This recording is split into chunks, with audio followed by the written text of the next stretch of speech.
Hello everyone, welcome back into this channel, and in this video I would like to show you the way how to add playlist on TikTok. So the thing that you have to do now, open your TikTok application and make sure that you sign in with the account that you have. And now whenever you open the TikTok, sometimes you will be bring in the home section, but now you just need to jump into your profile section. Now just click the profile section.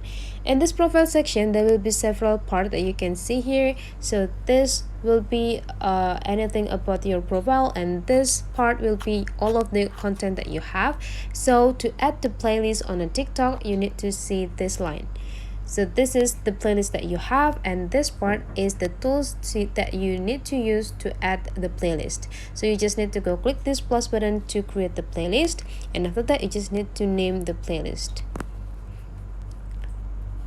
And after now you just need to go click next and choose which content that you want to add into your playlist.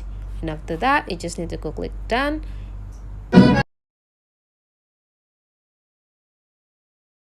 And that is the way how to create a playlist or add a playlist on a TikTok. Hopefully this tutorial today is useful for you guys. So don't forget to leave some comment, like and subscribe into this channel, and I'll see you for the next video.